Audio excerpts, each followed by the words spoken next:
transfers into the Big Ten. We've talked about a lot of these. Of course, the Wisconsin Badgers, but look, Nebraska's got a transfer coming in. Yeah, I'm excited about Ali Check going from Baylor to Nebraska. She's a really good opposite, someone that Nebraska needs to replace Merritt Beeson. And also another one on there that I'm really excited about, I think, a few places. Lourdes Myers, I think, is going to do a really good job going from Purdue to Minnesota. And then Emmy Selman, Ohio State to Penn State. She is going to be an incredibly formidable outside for that team that's looking to replace two really good lefts. West is blocked. Ray and Ring, two standouts for Marquette. And a few on here. Honestly, there's just been so many transfers. I think we're all trying to keep track of it. But PK, Beckman Khan, going from Louisville to UCLA. That's a massive get for this UCLA team that lost one of their star middles this season. And PK is going to do a really good job, having made two of the last three NCAA championship appearances. Someone who played for Danny Busboom-Kelly, who's now at Nebraska. She's going to do really good things for the Bruins. Amy Collier will be doing good things for the Wisconsin Badgers all season long. From Lincoln, California, suburb of Sacramento.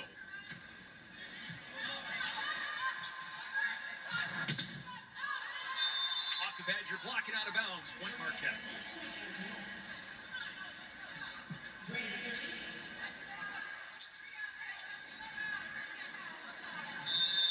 Marquette still kind of struggling to get that offense together, which is pretty common during a spring season, especially when you have a freshman setter coming in. Bella Haggard, she's the only freshman that Marquette has on their roster right now, so they just brought her in. We're still trying to get those connections down, which is why we're not seeing this offense kind of up to the caliber that we normally see with Marquette. Marquette will be working in a new setter. You mentioned Bella Haggard. She takes over for Yadira Anshante, who was one of the best in program history, key piece on Marquette's recent run of NCAA tournament appearances. Sarah Fanowska with the swing and the point in the middle for the Badgers. It doesn't matter how you do it, as long as that ball hits the floor. It's okay if you have a miss it. Just timing just a little bit off here. Again, these are things that happen constantly in spring matches. You're getting used to playing next to each other, getting used to the ball in the gym. A player that hasn't played much on this court as she redshirted last season. Yeah, shake that one off. As analytics become more and more a part of the game, do you think there will ever be a differentiation in, say, like quality swings, you know?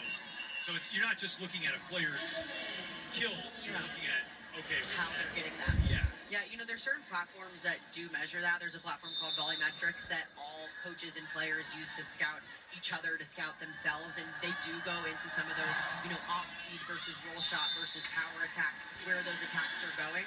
I think hopefully we get to a place in the future where it's similar to, you know, say baseball, where you see the kind of pitch and how people are hitting off of it, or basketball, kind of what shots they're shooting. Volleyball is not necessarily there yet, but I think we're taking steps to get there. Good question, Chris. I love, you know me, I love volleyball stats, numbers. I'm constantly crunching them. You are a stats junkie, absolutely. It's the part of the Northwestern degree.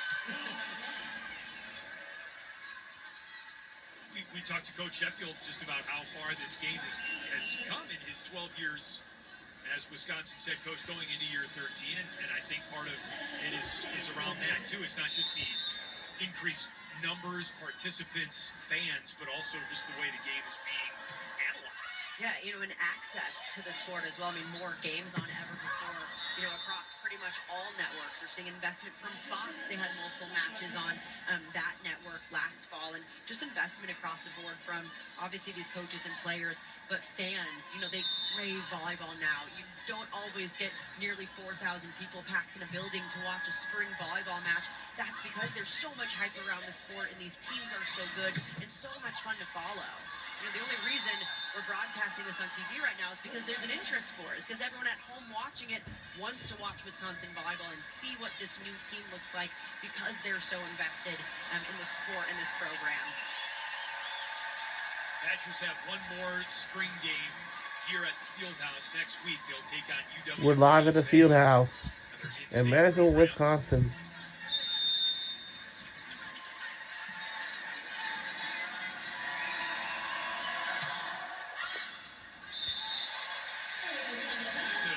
service error for Marquette would have tied the third set had the Golden Eagles won that point.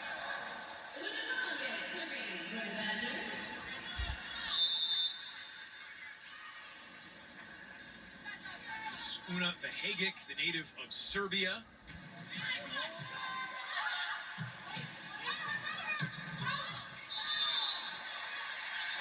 One of the many fresh faces for Wisconsin. Another Betty Quest, they call her Mad Dog. She's already got a nickname, Emily. The Mad Dog Quest, she's going to be a stud and a player that you have to keep your eye on, not just this season, but really moving forward throughout Wisconsin volleyball. She is going to be an absolute rocket, whether she's on the outside or the right side. Wisconsin's using her at that opposite position right now because they're intended opposite. Grace Lopez went down with injury, but she has been so impressive. 11 kills, hitting over 400, really in her debut here at the Fieldhouse.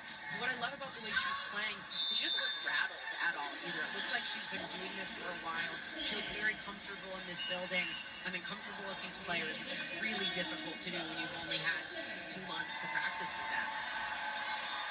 Well, it's her first time wearing a Badger jersey inside the Fieldhouse, but certainly someone who's very comfortable with this campus. Her parents are Badgers. Dad, Matthew Quest, played basketball at Wisconsin, and her mom, Pauline, played volleyball for head coach John Cook when he was the head coach at Wisconsin. It's so cool to just have those ties and, you know, to follow in your parents' footsteps. Of course, some people think that might add pressure, but she seems so excited about it and, you know, the want to continue on that legacy and playing for a program that she's so close with and grew up around, especially with the caliber of program that Wisconsin has become since then. Really cool to see her following in her parents' footsteps in that way. Badgers won a Big Ten title. Her mom was on the team in 1997. A lot of banners here inside the Fieldhouse. Speaking of John Cook, we talked about this earlier in the match, but he will be commentating the Kansas-Nebraska women's spring game on April 26th. I'm so excited, Chris. I'm so excited to listen. And I know you've certainly gotten to know Coach Cook very well. Broadcaster to coach, but one thing you'd want to hear from him, like in the context of a match, like is there a certain question that you would ask him, or just want to hear his perspective on one thing in particular? Honestly, I'm really always interested with coaches just what they're watching during the game. You know, as a broadcaster and really, you know, as a fan or player, coaches are always watching different things. And of course, sometimes head coaches will divvy out responsibilities to different coaches, so maybe they have to watch something specific. But I'm so interested during rallies, you know, what is he watching? Or is he watching something with a specific player? I think just going inside his mind in that way and seeing what he's following and what he's paying attention to, whether it's strategy from a certain team or what specifically happened during a point to watch it unfold. Kind of that cat and mouse game, that peeling back the layers that we don't often get to do on broadcast because this game just moves so fast. But obviously the spring volleyball game is a perfect time to do it. I'm also just really excited because I think over the last few seasons we've seen the onion peel back on him a little bit. People see him being a little bit more goofy. Everyone in the world's seen his TikToks with Harper Murray, one of his former players. But I'm so excited to see people kind of see his personality because he is really a goofy guy and people don't know that. Quest off the block. And King is stopped. Collier at the pin, Serafinowska in the middle. Wisconsin's block looks pretty good so far. They've already put up 4 in this set, 9 total in this match, and I think Tosha Serafinowska has done a really great job in the middle, moving side to side, and really her debut in a Badger uniform in this building. It's error, Mimi Collier. Marquette down 2.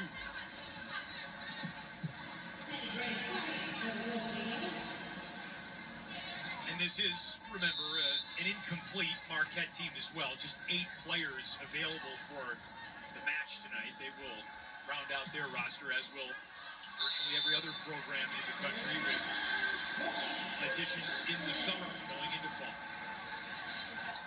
Kelly Sheffield, I think, was, for me anyway, the highlight of the broadcast. Good to talk to him in game. He's always so great letting us pick his brain before matches, but it was a treat to get to talk to him in progress of a match. You know, there's certain coaches that I think just get it when it comes to media, and he's so much fun because he gives us so much access. He lets us come to film sessions before matches. Whatever we need as broadcasters, he's so willing to accommodate that and will tell us pretty much anything that we want to know about his team, about his program, about a specific player, about him. It's so cool to have that access and that relationship with these coaches.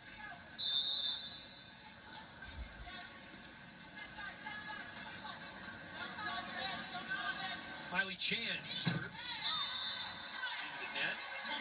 And again, these two teams will play in the regular season in mid-September, September 17th, at Fiserv Forum. Second time that Wisconsin and Marquette have collided in downtown Milwaukee. And the rosters will look much different for both teams on September 17th than they do on April 16th. That ball was hammered. Heck of a swing from the redshirt freshman, Una Behagik. Check out how she gets on top of this ball. Just a monster swing right down the line. I'm so excited to watch what this player can bring to this program, and it's really going to be a competition for that second outside spot between Behagik and Grace Egan because they both bring such different things. Behagik has that international style, great ball control player, very high volleyball IQ. Then you have Egan, who just adds a lot of pop on the ball. But, man, if Behagik is going to keep taking swings like this, that's a heck of a pop she's got herself. 8 kills, 4 errors, 16 chances for Una Behagik. 7 digs as well for a player who was unavailable her freshman season last year with a knee injury and is fully healthy. And Coach Kelly Sheffield say, mentality-wise, she's 100% back, but physically, still. I'm sorry, I got that the other way around. Physically, she's 100%. Mentally, still 85%. Just catching up to the speed of the game and feeling comfortable on the floor again. Yeah, she's a player that's played internationally so much, and Behagik has been with the Serbian national team and played at a very high level, but when you take that kind of time off, it takes a second to get back to the speed of the game. And Kelly Sheffield talked about really the eye work and just tracking the ball and how fast everything is moving. That definitely takes a bit to get used to because it's hard to replicate in practice. Ring the swing. Point Wisconsin, who's out of bounds.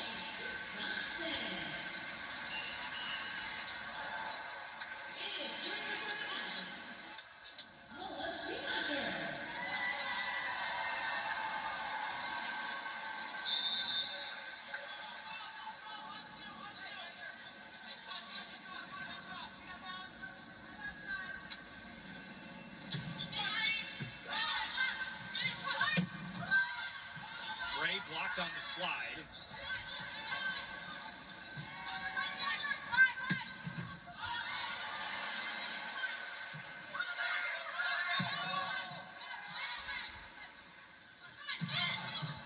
Great dig by Schumacher. And another dig by Studer, the Marquette libero.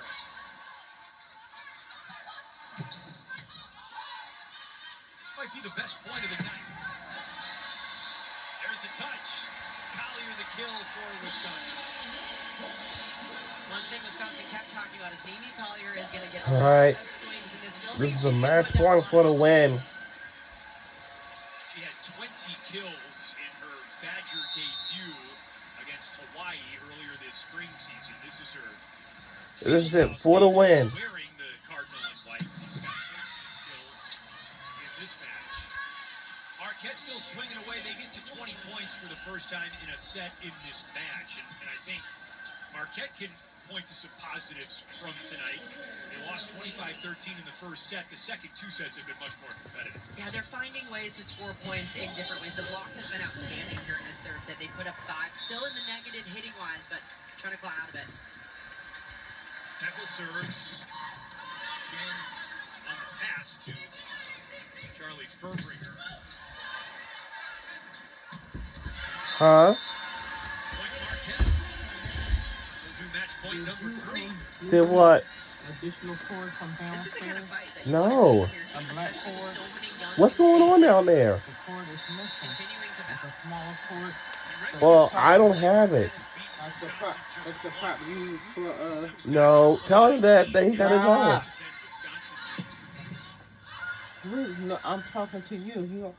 I'm asking him. Let me see And this. say what? This is not from downstairs, was it? No, it's not. What are you doing? Don't say anything. You need to calm down. Did you take any other toys from No. Tell him that I don't have any of it. Don't. What are you doing? What are you doing? What are you doing? I'm just looking at the cords. This was so much fun because there were so many. I don't have any of that. Tell him that I don't have none of He's it. not answering. I am. Who can he ask? I'm asking you. He's not asking nobody nothing. I'm getting upset about the cords. I just asked you, did you gonna take any? No, I did not.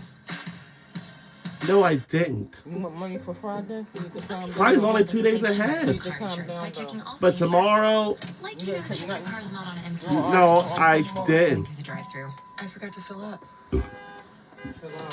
up. Yeah. Checking first is smart. So check